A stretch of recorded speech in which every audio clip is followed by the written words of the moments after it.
Il n'y a pas deux Saint-Esprits. Le même Saint-Esprit qui conduisit Siméon ce matin-là vers le Christ vous a conduit ici ce soir. Il a la même obligation envers vous qu'envers Siméon, parce qu'il est Dieu et doit tenir sa parole. Je peux voir Siméon. Il désirait voir le Christ. Peu importe ce que les critiques disaient, il croyait ce que la parole de Dieu lui avait dit.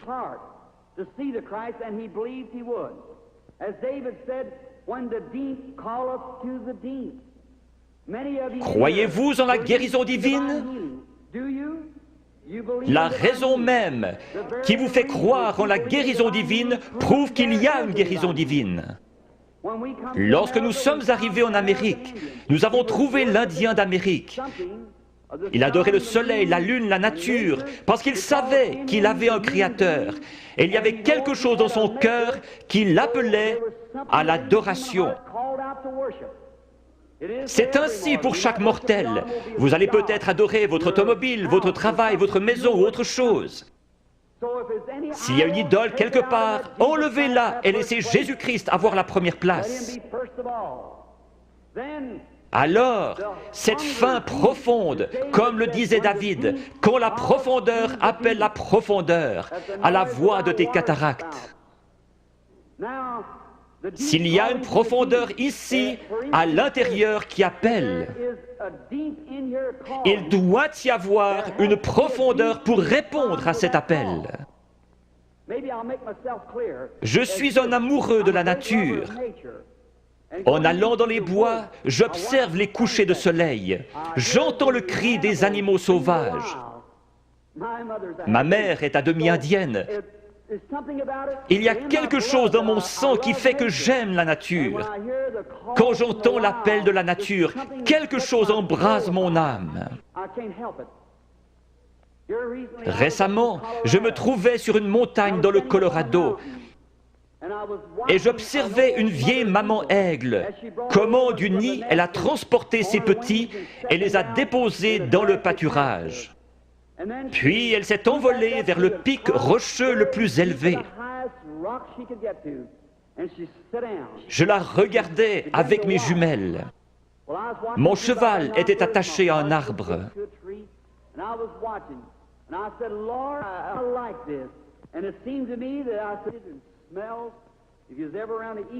Les aigles font leur nid avec des bouts de bois pointus, et ces aiglons ne connaissaient rien d'autre. Mais un jour, leur mère a étendu ses ailes, ils ont grimpé dessus et sont descendus. Ces petits êtres étaient en train d'avoir un réveil pentecôtiste. Ils couraient de ci, de là sur cette herbe douce, picotant ici, gazouillant là, sautillant, libres comme tout. J'ai pensé, c'est juste. C'est comme un homme dans le vieux nid du monde. Il ne sait rien d'autre que ce que le diable peut lui donner. Mais un jour, Dieu le prend et le dépose à l'ombre dans un vert pâturage. Il est dans la joie, il est libre. J'ai pensé, pourquoi ces petits êtres n'ont-ils pas peur? Il y a des coyotes dans les environs. Mais de temps en temps, ils regardaient en haut, leur vieille maman les surveillait. J'ai pensé, que Dieu soit loué. Il m'a sorti du nid du monde, il a escaladé les remparts de la gloire, s'est assis sur la hauteur, surveillant son héritage, pour s'assurer qu'aucun mal ne lui arrive. J'ai pensé que si un coyote venait à se diriger vers l'un de ses aiglons, elle le tuerait. Si Satan s'en prend un croyant, il se retrouve avec Jésus-Christ sur les bras. Elle s'était perchée sur le plus haut rocher qu'elle ait trouvé. Sa belle tête majestueuse regardant tout autour, ses yeux d'aigle perçant lui permettaient de voir partout. Au bout d'un moment, à travers mes jumelles, je l'ai vue lever la tête et humer l'air. J'ai pensé, qu'est-ce que c'est? Très loin au nord, le tonnerre grondait.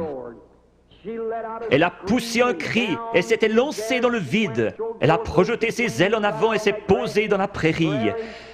Alors, tous ces aiglons courus vers elle. Ils se sont accrochés dans ses plumes avec leurs griffes et leurs becs.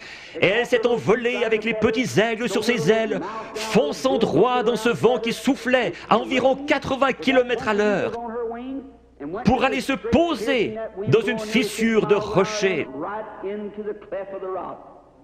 J'ai pleuré comme un bébé. J'ai pensé, un